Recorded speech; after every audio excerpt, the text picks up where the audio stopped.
Hello, friends. Salutations, chers amis. Aujourd'hui, nous allons examiner la dernière partie du chapitre 22, intitulé « Prophétie accomplie » de l'incroyable livre « La tragédie des siècles ». Comme nous l'avons vu dans notre vidéo précédente, les premiers croyants de l'Avent ont réalisé, grâce à l'étude minutieuse de la Bible et à la prière, que la prophétie des 2300 jours contenue dans Daniel 8,14 se terminait à l'automne 1844. Après mûre réflexion, ils conclurent que cet événement avait été représenté dans l'Ancien Testament par le jour des expiations, et qu'il aurait donc lieu le jour des expiations de cette année-là, qui tombait le 22 octobre. Ils attendaient avec impatience le retour du Christ et partageaient cette extraordinaire nouvelle avec d'autres. Tout le reste passait à l'arrière-plan, tandis qu'ils se préparaient à ce grand jour. Ellen White écrit « Le mouvement se répandit dans le pays comme un raz-de-marée. Le fanatisme disparut comme la gelée blanche sous les chauds rayons du soleil. Les doutes et les incertitudes se dissipèrent. L'espérance et le courage ranimèrent tous les cœurs.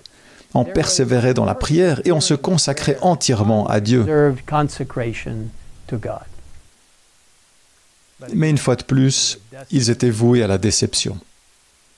Le Christ n'est pas revenu le 22 octobre 1844 comme ils l'espéraient. Pourtant, même cette énorme déception avait été annoncée dans les Écritures. Nous la lisons au chapitre 10 de l'Apocalypse, où Jean décrit la vision suivante. « Puis je vis un autre ange puissant descendre du ciel, enveloppé d'une nuée. Au-dessus de sa tête était l'arc-en-ciel. Son visage était comme le soleil et ses jambes comme des colonnes de feu. Il tenait dans sa main un petit livre ouvert. Il posa son pied droit sur la mer et son pied gauche sur la terre. La voix que j'avais entendue du ciel me parla de nouveau et me dit « Va, prends le petit livre ouvert dans la main de l'ange qui se tient debout sur la mer et sur la terre. » J'allai donc vers l'ange et lui demandai de me donner le petit livre. Il me dit « Prends-le et avale-le. Il sera amer dans ton ventre, mais dans ta bouche, il sera doux comme du miel. » Je pris le petit livre de la main de l'ange et je l'avalai.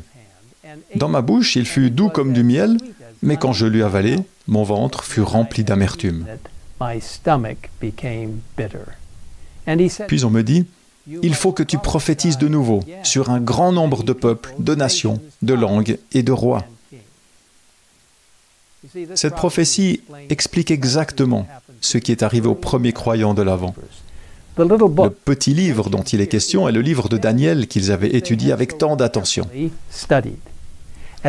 Lorsqu'ils ont compris les prophéties qui étaient décrites, cela a été doux comme du miel pour eux, alors qu'ils attendaient avec impatience le retour du Seigneur. Cependant, lorsque l'événement attendu ne s'est pas produit, l'expérience a été terriblement amère. Néanmoins, remarquez le commandement donné à la fin de cette prophétie. Il faut que tu prophétises de nouveau sur un grand nombre de peuples, de nations, de langues et de rois. Qu'est-ce que cela signifie? À propos de quoi devait-il prophétiser? Bien qu'ils l'eussent attendu avec une confiance inébranlable, le Sauveur n'était pas venu.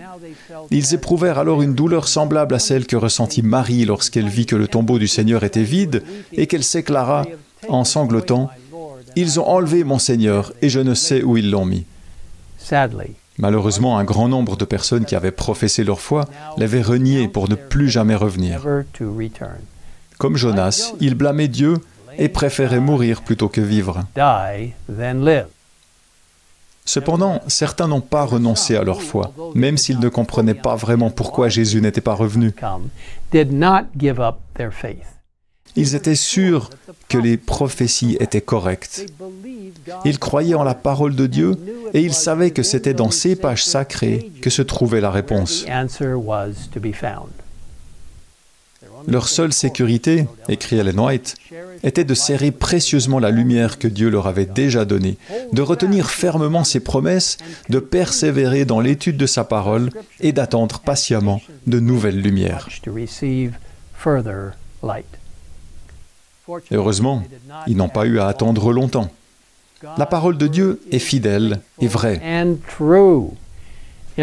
Dans la prochaine vidéo, nous découvrirons la merveilleuse lumière qu'ils allaient bientôt apercevoir.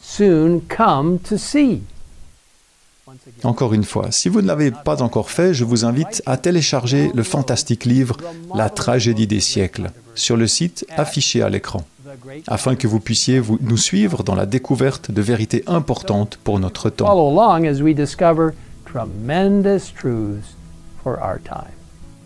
Et maintenant, prions ensemble.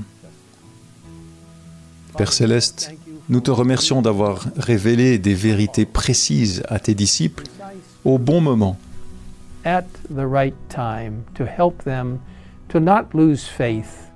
pour les aider à ne pas perdre la foi, mais à réaliser que tu contrôles tout.